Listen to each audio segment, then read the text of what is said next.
Assalamualaikum warahmatullahi wabarakatuh. Kami dari kelompok 8 Ahmadi Panutan dan Muhammad Mukti Wibowo akan mempresentasikan mengenai telaah ayat dan hadis tentang alam semesta. Mata kuliah Islam dan Ilmu Pengetahuan yang diampu oleh Bapak Rohmadi MPD. Konsep alam semesta dalam Islam dan Al-Quran. Pengertian alam semesta. Alam semesta adalah seluruh makhluk. Dalam kata lain, alam adalah segala sesuatu selain Allah. Allah adalah Khalik atau pencipta, sedangkan selainnya adalah ciptaannya atau makhluk.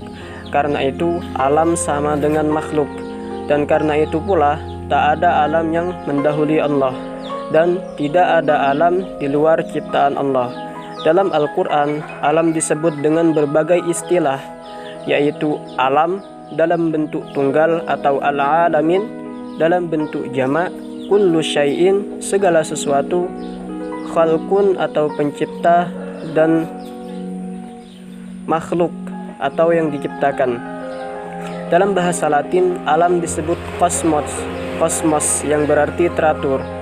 Dikenal ada dua alam, yaitu mikrosmos adalah benda-benda alam yang mempunyai ukuran yang sangat kecil, misalnya atom, elektron, sel amoeba, dan sebagainya. Kemudian makrokosmos adalah benda-benda alam yang ukurannya sangat besar, misalnya bintang, planet, galaksi, dan lain sebagainya. Yang pertama yaitu karena diciptakan maka dia baru, karena baru maka ia senantiasa mengalami perubahan.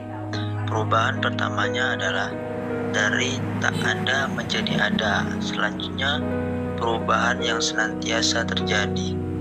Senantiasa terjadi karena itu karakteristik yang melekat pada alam adalah perubahan dalam tidak tetap, dan satu-satunya yang tetap pada alam adalah perubahan itu sendiri. Yang kedua adalah alam diciptakan dengan sungguh-sungguh, dengan sengaja, bukan dengan main-main, seperti dalam firman Allah Subhanahu wa taala, Dia menciptakan langit-langit dan bumi dengan hak sungguh-sungguh. Dia membentuk rupamu dan Dia baguskannya rupamu itu, dan hanya kepada Allah lah kembalimu. Quran surat At-Taghabun ayat 3. Yang ketiga, dalam diciptakan dengan baik, indah, tertib, teratur, dan tidak cacat.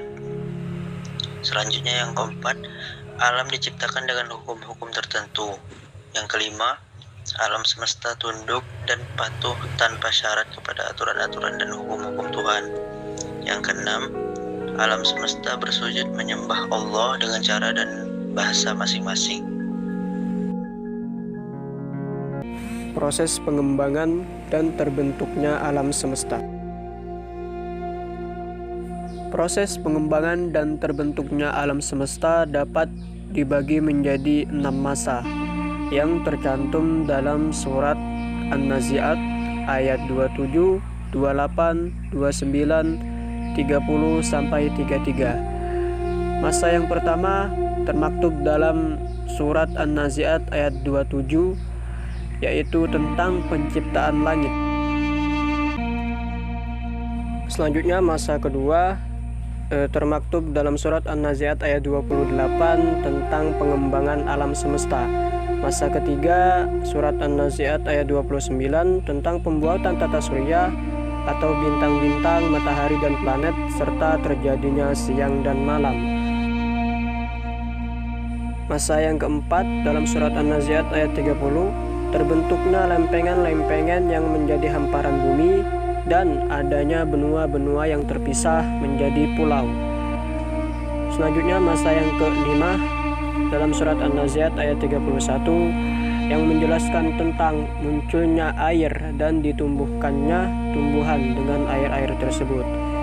Kemudian masa yang terakhir yaitu masa yang keenam dalam surat An-Nazi'at ayat 32 sampai 33 yang menjelaskan tentang lahirnya penciptaan gunung-gunung, hewan, manusia setelah adanya air dan oksigen yang terpenuhi.